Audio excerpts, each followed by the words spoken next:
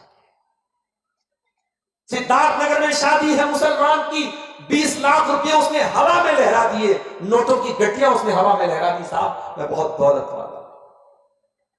حتی اذا جاء احدهم الموت، اے دولت لٹانے والے، اے جہیز لینے والے، اے لمبی لمبی رقموں کو لٹانے والے، اے شادی بیاہ میں فضول خرچی کرنے والے، کل موت تو تیرے پاس بھی آئے گی، اور جب موت آئے گی تو تو کیا کہے گا؟ رب ارجعون، اے اللہ ایک موقع اور دے دے۔ ایک موقع اور کیوں مانگ رہا ہے؟ کیا بزنس کو اور بڑھانا ہے؟ کیا بلڈنگ کو اور اونچا بنانا ہے؟ کیا بٹیا کی شادی کرنا ہے؟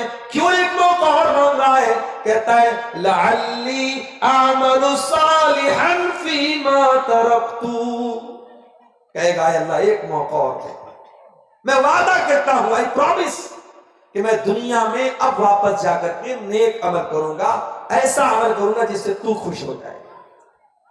اللہ فرماتا ہے کلا، یہ نہیں ہو سکتا، انہا کلمۃ هو قائلها ومن ورائہم برزخ الی یوم یبعثون۔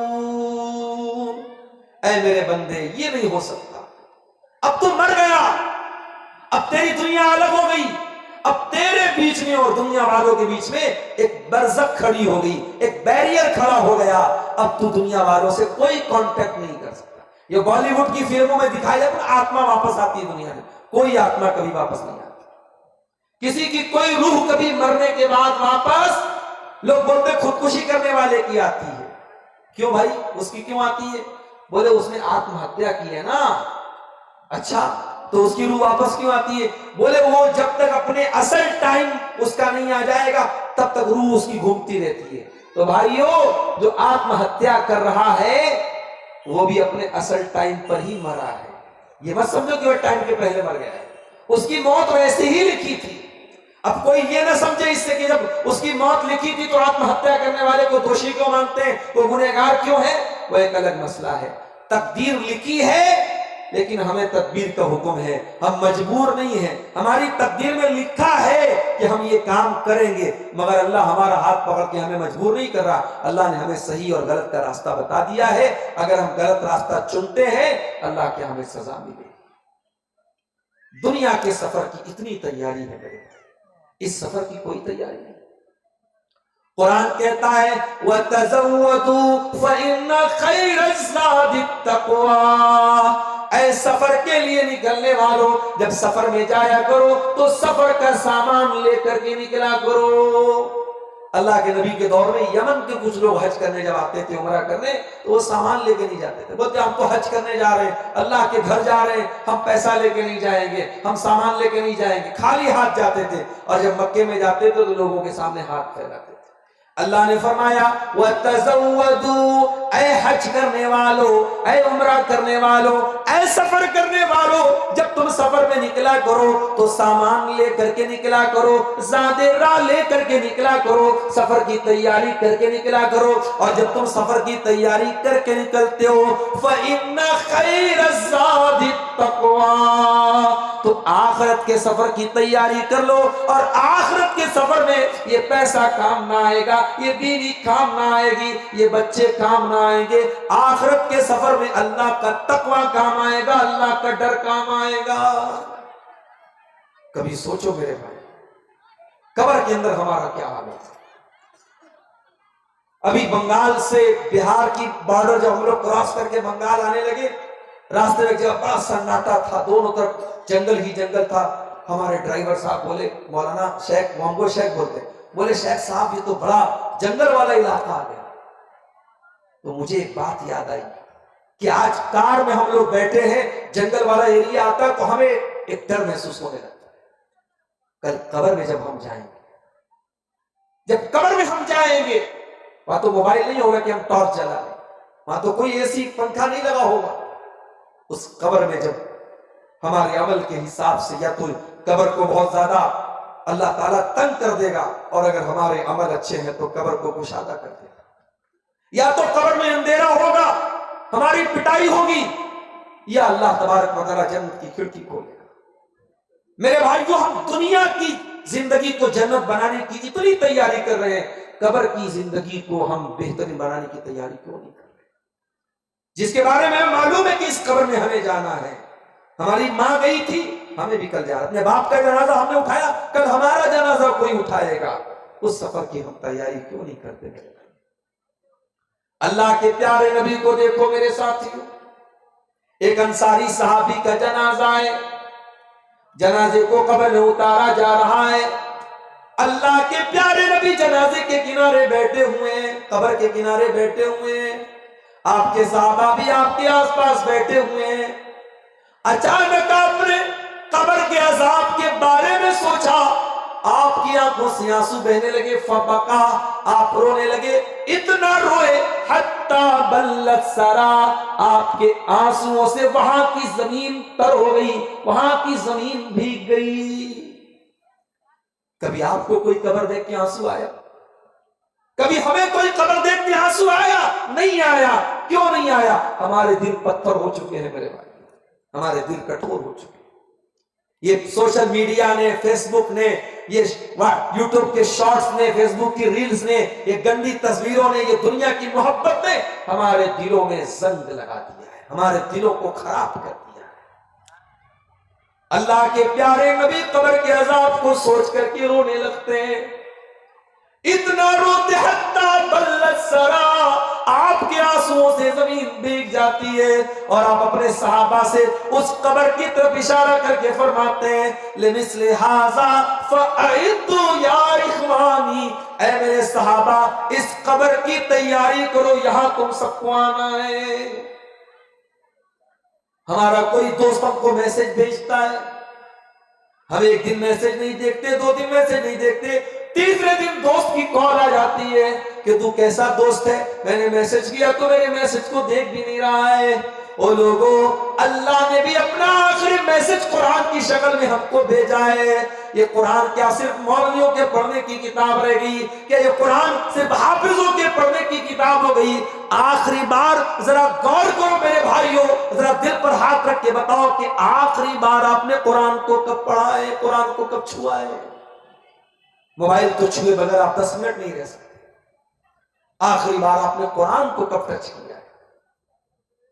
کل اللہ کی عدالت ہوگی، اللہ کی سپریم کورٹ ہوگی، اور ہمارے خلاف مقدمہ دائر ہوگا، اور مقدمہ دائر کرنے والے کون ہوں گے؟ جناب محمد رسول اللہ صلی اللہ علیہ وسلم، اور وہ کہیں گے وقال الرسول یا رب ان قوم اتخذوا ھذا القرآن مہجورا۔ رسول کہیں گے اے اللہ میری قوم نے قرآن کو چھوڑ دیا تھا، میری قوم قرآن کو چھوڑ چکی تھی، میری قوم کا قرآن سے کوئی تعلق نہیں تھا۔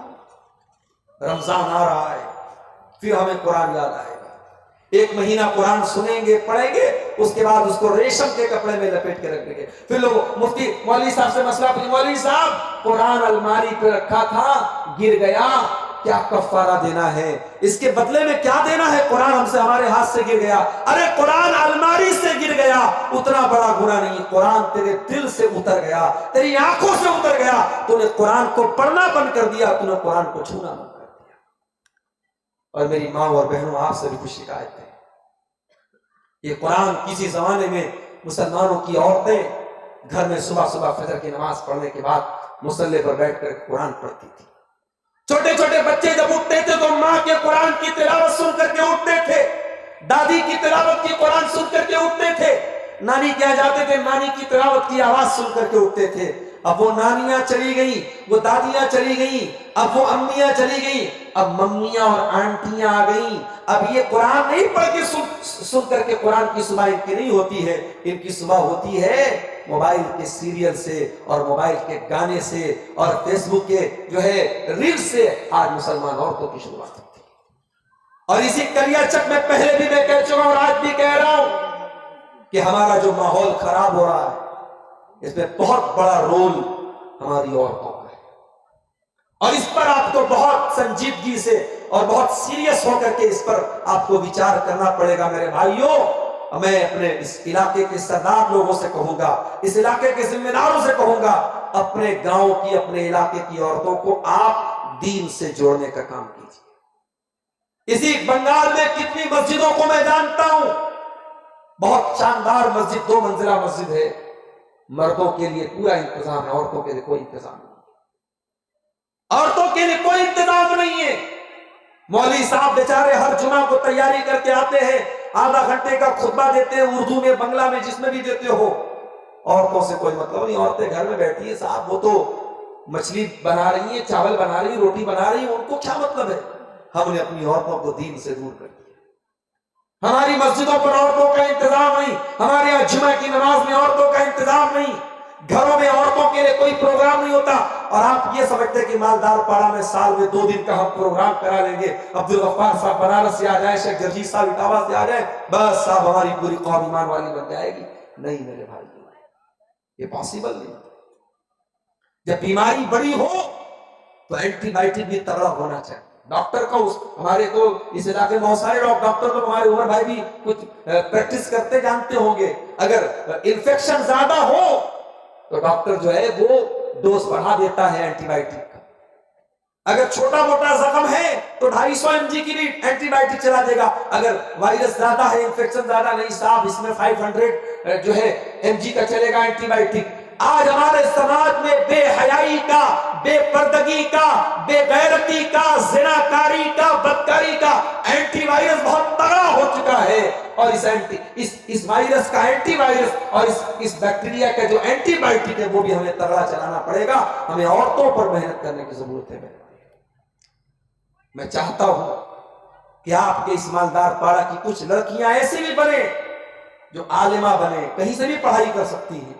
اگر آپ کے کلیئر چک میں شیر شاہی مدرسے میں انتظام ہے، یا آپ کے اورنگ آباد میں انتظام ہے، جہاں پر بھی لڑکیوں کے لیے پردے کے ساتھ پڑھائی کا انتظام ہو، کم سے کم اپنے گاؤں کی 10-20 لڑکیوں کا عالمہ بنائیے، اور وہ لڑکیاں جب عالمہ بن کر کے آئیں تو گھروں میں عورتوں کو بیدار کریں، گھروں میں چھوٹے چھوٹے پروگرام ہو، اور ہر مسجد میں جو جامع مسجد ہے جہاں جمعہ ہوتا ہے وہاں عورتوں کا انتظام ہو، تو میرے بھائیوں کچھ پریورتن آئے گا، کچھ تبدیلی آئے گی۔ جب آپ اینٹی بائیوٹک کو تگڑا کریں گے تب بیکٹیریا ختم ہوگا۔ آپ کی عورتوں کو دین سے دور کرنے کے لیے بہت لمبی چوڑی پلاننگ کی جا چکی ہے۔ قرآن کہتا ہے وَاذْكُرْنَ مَا يُتْلَى فِي بُيُوتِكُنَّ مِنْ آيَاتِ اللَّهِ وَالْحِكْمَةِ۔ اے نبی کی عورتوں، تمہارے گھروں میں قرآن پڑھا جاتا ہے، تمہارے گھروں میں حدیث پڑھی جاتی ہے۔ اے نبی کی عورتوں، تم قرآن کو یاد کیا کرو، تم حدیث کو یاد کیا کرو۔ آج ہمارے یہاں کون عورت ہے جو قرآن کو یاد کرتی ہے، جو حدیث کو یاد کرتی ہے؟ نبی کے دور میں عورتیں قرآن کو یاد کرتی تھی، حدیث کو یاد کرتی تھی۔ ہمارے پیارے نبی کی جو بیویاں تھی، جو ہم سب کی مائیں تھیں، او میری پیاری ماں بہنوں، کبھی موقع ملے فیس بک کی دنیا سے باہر نکل کر کے ذرا ہم عائشہ کی زندگی کے بارے میں کچھ سن لینا، پڑھ لینا۔ یوٹیوب پر میرا بیان ہے سیرت امہات المومنین کے نام سے، نبی کی تمام بیویوں کے جیون پر میں نے تھوڑی تھوڑی روشنی ڈالی ہے، آدھا گھنٹے کا لیکچر ہے، ہو سکے تو میری پیاری ماں بہنوں ٹائم نکال کر کے سن لینا۔ ان عورتوں نے کتنی قربانیاں دی ہیں دین کے لیے، کتنی قربانیاں دی۔ میں کبھی کبھی حیران ہو جاتا ہوں، بھئی نماز پڑھتے ہم اور آپ، نماز کبھی کبھی چھوٹ بھی جاتی ہے، بعد میں ہم لوگ قضا کرتے ہیں۔ اچھا جب قضا کرتے ہیں تو پھر کبھی ایسا بھی ہوتا ہے کہ ہم فرض پڑھ لیتے، سنت نہیں پڑھتے، ارے یار اب تو قضا ہو گئی، چلو ظہر کی 4 رکعت پڑھ لیتے ہیں۔ یہ ہوتا ہے نا، عام طور سے یہی ہوتا ہے، لوگ قضا کرتے ہیں سنت کی، حالانکہ سنت کی بھی قضا کرنی چاہیے۔ جو سنت موقع ہے، جیسے ظہر اگر آپ کی چھوٹ جائے تو ظہر کے پہلے 4 رکعت اور ظہر کے بعد 2 رکعت کی سنت ہے، جب آپ ظہر چھوٹ جائے تو یہ بھی پڑھیے آپ۔ اور فجر کی تو ہر حال میں پڑھنی چاہیے، اگر فجر کی نماز کسی وجہ سے چھوٹ جائے، جان بوجھ کے نہیں چھوڑنا ہے۔ اگر نیند نہیں کھل پائی اور آپ نہیں اٹھ پائے ٹائم سے، سمے سے، مان لیجیے 5 بجے آپ کے اذان ہے اور آپ کی نیند کھل رہی ہے 6 بجے، اب آپ اٹھے، اگر ناپاک ہے تو جلدی سے غسل کر لیجیے، اگر پاک ہے تو باتھ روم میں جائیے، طہارت وغیرہ کرنے کے بعد وضو کیجیے اور جتنا جلدی ممکن ہو فجر کی نماز پڑھیے۔ اور جب آپ فجر کی قضا کریں گے تو پہلے 2 رکعت آپ سنت پڑھیں گے اور پھر 2 رکعت فرض پڑھیں گے، یہی طریقہ ہے۔ جو بھی نماز چھوٹے آپ سنت بھی پوری کریں، لیکن پریکٹیکل میں بات آپ کو بتاؤں کہ کبھی کبھی ایسا ہوتا ہے، اگر ظہر کے ٹائم مان لو میں ٹرین پہ تھا، آج کل ٹرین میں ماحول ایسا ہو گیا نماز پڑھنے کا نہیں حساب بن پاتا ہے، اب بعد میں ہم کو ظہر پڑھنی ہے تو آدمی سوچتا ہے یار 4 رکعت ظہر کی فرض پڑھنا ہے، اس کے پہلے کی سنت پڑھنا ہے، آدمی صرف فرض پڑھ لیتا ہے، سنت چھوڑ دیتا ہے، یہ سوچ کر کہ چلو فرض تو پڑھ لیا سنت نہیں پڑھا کیا مسئلہ ہے۔ لیکن میں آپ کو ایک حدیث سنانے جا رہا ہوں، یہ حدیث کون روایت کر رہا ہے؟ اللہ کے نبی کی بیوی حضرت ام حبیبہ رضی اللہ تعالیٰ۔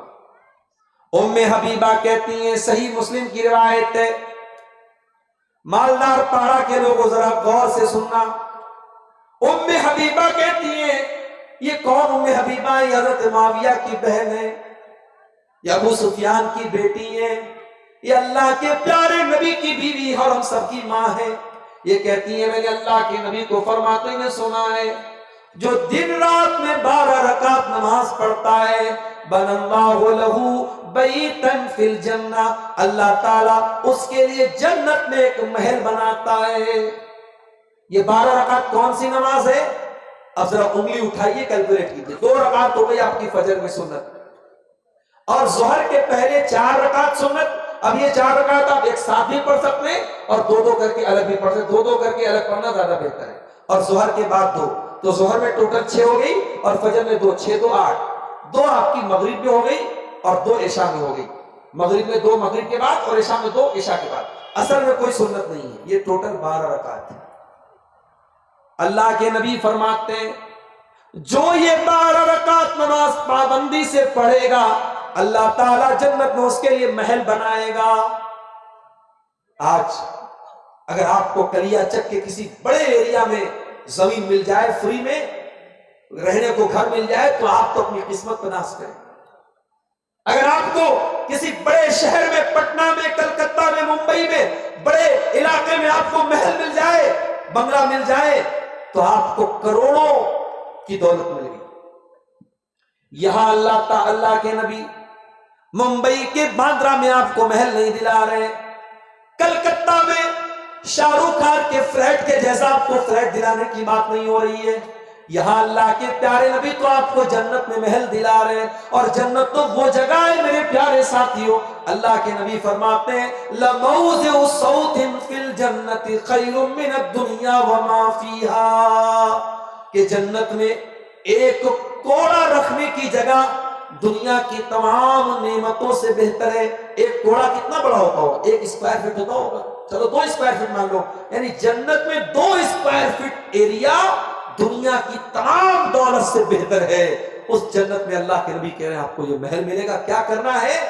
5 ٹائم کی نماز پڑھنا ہے، اور فرض کے ساتھ ساتھ 12 رکعت یہ سنت پڑھنا ہے۔ ام حبیبہ کہتی ہیں جب سے میں نے نبی سے یہ حدیث سنی، بڑے غور سے سننا میری ماں اور بہنوں، ام حبیبہ عورت ہے، کہتی ہے جب سے میں نے یہ حدیث سنی ہے ما ترکتہن، میں نے یہ 12 رکعت نماز کبھی نہیں چھوڑی ہے۔ میں آج جب یہ حدیث پڑھتا ہوں کانپ جاتا ہوں کہ آج بڑے بڑے مردوں کے بس کی بات نہیں کہ یہ 12 رکعت نماز کے بارے میں دعویٰ کر کے کہہ دے میری کبھی نہیں چھوٹی ہے۔ ام حبیبہ کہتی ہے میری یہ 12 رکعت کبھی نہیں چھوٹی۔ ایمان ہو تو ایسا ہو، نبی کی سنت پر عمل کرنے کا جذبہ ہو تو ایسا ہو میرے بھائی۔ نبی کے دور کی عورتیں بھی بڑی شاندار ہوتی تھی۔ نبی کے دور ایک انصاری صحابی اللہ کے نبی کے پاس آتے ہیں، اے اللہ کے نبی میں اپنی بیٹی کے رشتہ تلاش کر رہا ہوں، میری بیٹی بہت خوبصورت ہے، پڑھی لکھی ہے، میں اپنی بیٹی کے رشتہ تلاش کر رہا ہوں، کوئی اچھا رشتہ ہو تو بتا دیجیے۔ اللہ کے نبی نے کہا ٹھیک ہے ہم بتا دیں گے۔ اللہ کے نبی کے صحابہ میں ایک صحابی تھے، ان کا نام تھا جلیبیب رضی اللہ تعالیٰ عنہ۔ جلیبیب بہت اچھے، بہت نیک انسان تھے، لیکن غریب آدمی تھے، ان کے پاس زیادہ روپیہ پیسہ دھن دولت نہیں تھی، اور جلیبیب بہت زیادہ خوبصورت بھی نہیں تھے، ان کے چہرے پر داغ دھبے بھی نکلے ہوئے تھے۔ ایک مرتبہ جلیبیب اللہ کے نبی کے پاس آئے، اللہ کے نبی نے پوچھا جلیبیب شادی ہوئی تمہاری؟ اچھا، اللہ کے نبی کی ایک اور عادت تھی کہ آپ جس ایج کا بندہ ہوتا تھا اس سے اس حساب کی بات کرتے تھے۔ 70 سال کے بوڑھے سے آپ شادی کی بات نہیں کر رہے، لیکن یہ سامنے 18-20 سال کا جوان لڑکا ہے تو اللہ کے نبی اس سے پوچھے شادی ہوئی تمہاری؟ جلیبیب نے کہا نہیں اللہ کے نبی شادی نہیں ہوئی میری۔ آپ نے کہا کیوں شادی نہیں ہوئی تمہاری؟ کہا ہے اللہ کے نبی کون شادی کرے گا مجھ سے؟ میرے پاس نہ دھن ہے، نہ دولت ہے، نہ روپیہ ہے، نہ پیسہ ہے، اور خوبصورت بھی نہیں ہوں، میرے چہرے پر داغ دھبے نکلے ہوئے ہیں، مجھ سے کون شادی کرے گا؟ آپ نے کہا ہے جلیبی تم گھبراؤ نہیں، ہم تمہاری شادی کرائیں گے، اچھا رشتہ تمہارا کرائیں گے۔ غور سے سننا میرے بھائیو، آپ بھی سننا، میری ماں بہنوں آپ بھی سننا، سماج میں بہت سارے بگاڑ تو ہمارے شادی بیاہ کی وجہ سے آ رہا ہے۔ اتنی رسم و رواج ہم نے شادی بیاہ میں پیدا کر دی ہے کہ آج ایسا لگتا ہے کہ مولوی صاحب جو نکاح پڑھاتے ہیں بس نکاح پڑھانے کا کام یہ دین کے حساب سے ہوتا ہے، باقی شادی میں کوئی کام دین کے حساب سے نہیں ہوتا ہے، سارا سب سماج کے حساب سے ہوتا ہے۔ اللہ کے نبی نے جلیبی سے کہا جلیبی ہم تمہاری شادی کرائیں گے۔ دوسرے دن اللہ کے نبی انصاری صحابی سے کہتے ہیں کہ اے میرے انصاری صحابی، آپ نے اپنی لڑکی کے رشتے کے لیے کہا تھا، میرے پاس آپ کی لڑکی کے لیے ایک رشتہ ہے۔ انصاری صحابی خوش ہو گئے، انہوں نے کہا اللہ کے نبی تو بڑی خوشخبری کی بات ہے، بہت اچھی بات ہے، کس کا رشتہ ہے؟ آپ نے کہا کہ ہم تمہاری لڑکی کی شادی جلیبیب سے کرانا چاہتے ہیں۔ کہا جلیبیب؟ اب سارے صحابہ جانتے تھے جلیبیب کیسے ہیں، ان کے پاس کتنا پیسہ ہے، کتنا مال ہے، اور چہرہ وغیرہ کیسا ہے۔ صحابی کے چہرے پر تھوڑی سی ناگواری آئی، مگر صحابی نے انکار نہیں کیا، کہا ہے اللہ کے نبی ایسا ہے، رشتے ناطے کا معاملہ ہے، میں گھر میں تھوڑا لڑکی کی ماں سے ڈسکس کر لیتا ہوں اور پھر اس کے بعد میں آپ کو جواب دیتا ہوں۔ بڑے غور سے سننا میرے بھائیو، صحابی گھر آتے ہیں اور اپنی بیوی سے کہتے ہیں کہ ہماری بیٹی کے لیے اللہ کے پیارے نبی نے رشتہ بھیجا ہے۔ بیوی خوش ہو گئی، یہ تو بہت اچھی بات ہے، کس کا رشتہ بھیجا ہے؟ کہا جلیبیب کا رشتہ بھیجا ہے۔ بیوی بھی جلیبیب کو جانتی تھی، اس نے کہا نہیں نہیں، ہماری بیٹی اتنی خوبصورت ہے، اتنی پڑھی لکھی ہے، ہم اپنی بیٹی کی شادی جلیبیب سے نہیں کریں گے۔ اتنا اچھا اچھا رشتہ آیا، ہم نے ٹھکرا دیا، ہم جلیبیب سے شادی کریں گے، ہم نہیں کریں گے اس سے شادی۔ لڑکی کی ماں نے انکار کر دیا۔ لڑکی اندر پردے سے ساری بات سن رہی تھی اپنے ماں باپ کی، آئی وہ ماں باپ کے ساتھ، کہا ہے میری پیاری امی جان، اے میرے پیارے ابو جان، ٹھیک ہے آپ کو یہ رشتہ پسند نہیں ہے، آپ کی اپنی دلیل ہے کہ لڑکا زیادہ خوبصورت نہیں ہے، زیادہ کمانے والا نہیں ہے، مگر آپ یہ سوچئے یہ رشتہ کون پیش کر رہا ہے؟ جناب محمد رسول اللہ صلی اللہ علیہ وسلم، اور اگر نبی نے یہ رشتہ بھیجا ہے تو کچھ سوچ سمجھ کے بھیجا ہوگا، ضرور یہ رشتہ ہمارے حق میں بہتر ہے، تبھی تو اللہ کے نبی نے بھیجا ہے۔ اس لیے میں یہ چاہتی ہوں کہ یہ رشتہ رسول نے بھیجا ہے، اور رسول کا بھیجا ہوا رشتہ ٹھکرانا مناسب نہیں ہے۔ صحابی اللہ کے نبی کے پاس آئے، کہا ہے اللہ کے نبی میں کلیئر بات بتاتا ہوں آپ کو، رشتہ مجھے بھی پسند نہیں تھا، میری بیوی کو بھی پسند نہیں تھا، لیکن میری بیٹی نے کہا کہ جب یہ رشتہ اللہ کے رسول پیش کر رہے ہیں تو پھر رسول کا بھیجا ہوا رشتہ ٹھکرانا اور اس کو ریجیکٹ کرنا مناسب نہیں ہے۔ میری بیٹی تیار ہے، اللہ کے نبی نے دعا کی، اللہم صب علیہا صبا نافعا، اے اللہ اس بچی کے اوپر تو برکتوں کی بارش نازل فرما، ولا تجعل عیشہا کدا کدا، اور اے اللہ اس لڑکی کی زندگی میں کبھی مشکلات اور پریشانیاں نہ آئے۔